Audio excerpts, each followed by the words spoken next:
அன்பான நேயர்களே, நாம் இடைவேளைக்கு முன்பாக முடக்கருத்தான் என்கிற மூலிகையை கொண்டு அற்புதமான வாத வீக்கம் மற்றும் வெட்டை நோய் தீருவதற்கான ஒரு அற்புதமான மருத்துவத்தை பார்த்தோம். இப்பொழுது வாத வீக்கம் மற்றும் மூட்டு வலி தீருவதற்கான மேல் பூச்சு தைலம் ஒன்றை நாம் தயாரிக்கப் போகின்றோம். அதற்காக நாம் எடுத்துக்கொண்ட சாறு முடக்கருத்தான் சாறு. அன்பான நேயர்களே, முதலில் நாம் எடுத்துக்கொண்ட பொருட்களின் அளவுகளை பார்க்கலாம். முடக்கருத்தான் இலைச்சாறு 100 மில்லி, வேப்ப எண்ணெய் 100 மில்லி, நல்லெண்ணெய் 100 மில்லி தனித்தனியாக நாம் எடுத்து வைத்துள்ளோம். முதலில் முடக்கருத்தான் இலைச்சாறை நாம் நல்லெண்ணெயுடன் சேர்த்து மிதமான சூட்டில் கொதிக்க வைக்க வேண்டும். ஆகையால் நல்லெண்ணெயும் முடக்கருத்தான் இலைச்சாறையும் ஒன்றாக சேர்த்து கொதிக்க வைக்கலாம்.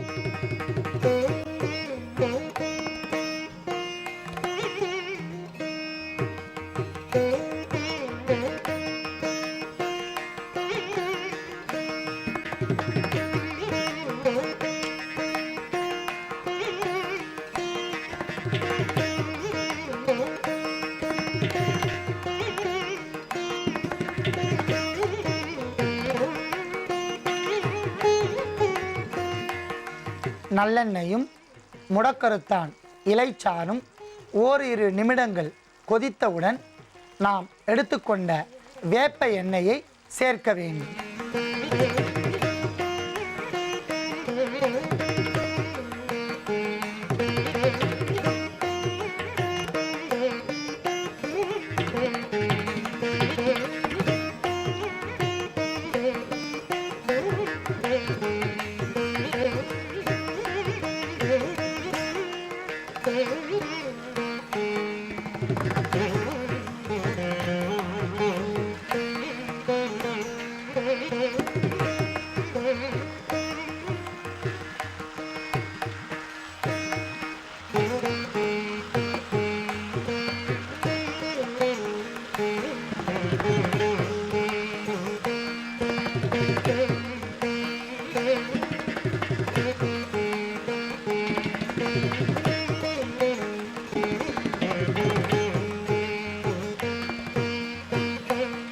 அற்புதமான நறுமணத்துடன் கொதித்து கொண்டிருக்கின்ற முடக்கருத்தான் தைலத்தை நாம் வடிகட்டி எடுத்துக்கொள்ளலாம்.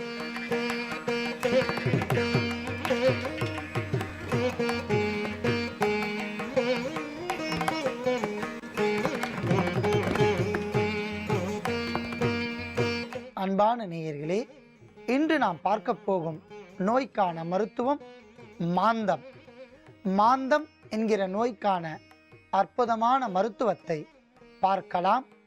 அல்லு மாந்தம், உளமாந்தம், கீழ்மாந்தம், வயிற்று மாந்தம் என்று பல வகைகளில் இருக்கின்ற நோய் மாந்தம். மாந்தம் என்கிற நோய் சிறு குழந்தைகள் முதல் பெரியவர்கள் வரை வரக்கூடிய ஒரு உள் உறுப்பு சார்ந்த நோயாக கருதப்படுகிறது. குறிப்பாக இந்த மாந்த நோய் இருந்தால் உடலில் அளவிற்கு அதிகமான வலி, வாந்தி எடுக்கின்ற சூழ்நிலை, அஜீரணத்தன்மை, குடல் பகுதியில் அழற்சி, வயிற்றுப்போக்கு, இரத்த கழிவு இவையெல்லாம் ஏற்படும். இந்த மாந்தம் என்கிற நோய் சிறு குழந்தைகளை அளவிற்கு அதிகமாக பாதிப்படைய செய்து குழந்தைகள் பால் குடிக்காமல் மிகவும் அவதி உறுவார்கள். மேலும் அவர்களுக்கு விலா பகுதியில் ஒரு அளவிற்கு அதிகமான வலி தோன்றும். இதனால் குழந்தைகள் சதா காலமும் அழுது கொண்டே இருப்பார்கள். பெரியவர்களுக்கு வருகின்ற மாந்தம் அஜீரணத்தன்மையை ஏற்படுத்தி ஒரு சிலருக்கு மட்டும் வயிற்றுப்போக்கு ஏற்படும். பொதுவாக சித்தர்கள் மாந்தம் என்கிற நோயை பின்வருமாறு வகைப்படுத்தி இருக்கின்றனர். உண்ட உணவு செரிமானம் ஆகாமல் கீழ் இறங்காமலும் மேல் பகுதியில் வாந்தியாக வெளியே வராமலும் குடல் பகுதியில் உண்ட உணவு தங்கி ஒரு வகையான பித்த மயக்கத்தை தோற்றுவிக்கும். இந்த மாந்தம் ஒருவருக்கு வந்தால் தலைவலி, நாவறட்சி, குடல் பகுதியில் அளவிற்கு அதிகமான வலி, முதுகு தண்டுவடத்தில் வலி இவையெல்லாம் ஏற்படுவதுடன் ஒரு வகையான அசதி மற்றும் சுறுசுறுப்பு இன்மை போன்ற நோய்கள் எல்லாம் ஏற்படும். இவை பல்வேறு வகைகள் வகைப்படுத்தி இருக்கின்றன. அல்லு மாந்தம், விலா பகுதியில் மட்டும் வலி தோன்றும். வயிற்று மாந்தம், வயிற்று பகுதியில் ஒரு வகையான இரைச்சல் தோன்றி வயிற்று பொறுமலும் தோன்றும். உள்ளு மாந்தம், சதா காலமும் உள் உறுப்புகள் அழற்சியால் பாதிக்கப்படும். எனவே இந்த மாந்த நோயை பூரணமாக நாம் நீக்கிக் கொள்வதற்கான ஒரு அற்புதமான மருத்துவத்தை பார்க்கலாம். அதற்காக இன்று நாம் எடுத்துக்கொண்ட ஒரு அற்புதமான மூலிகை துளசி. துளசி பல 100 வகையான நோய்களுக்கு ஒரு அருமருந்தாக விளங்குகின்ற ஒரு அற்புதமான காயகற்ப மூலிகை.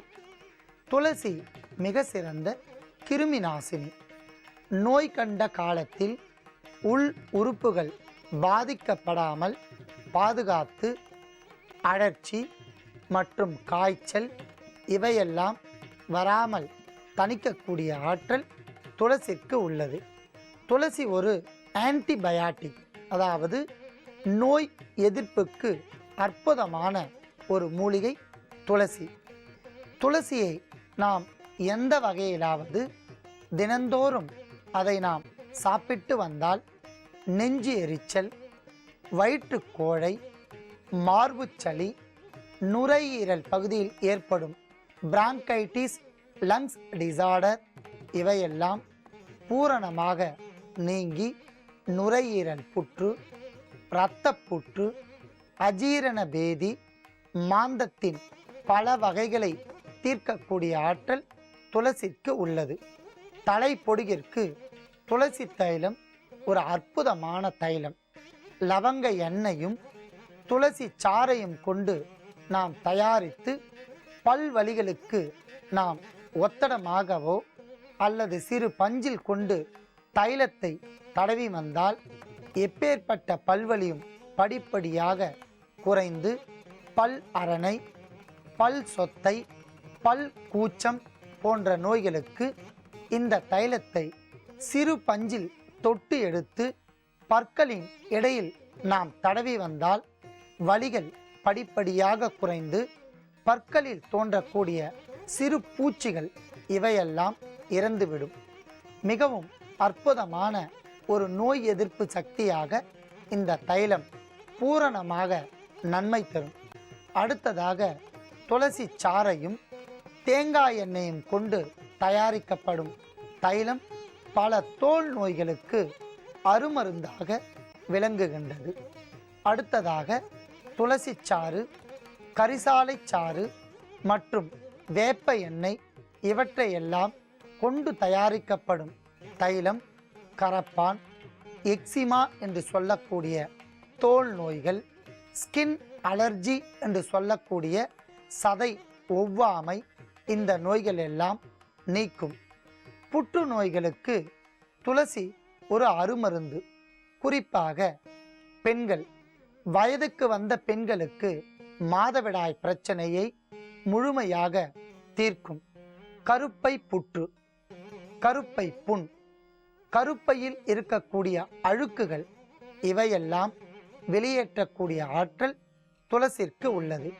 துளசி, ஏலக்காய், லவங்கப்பூ, சிறிது பன்னீர் இவற்றோடு 100 மில்லி தூய்மையான நீரை இவை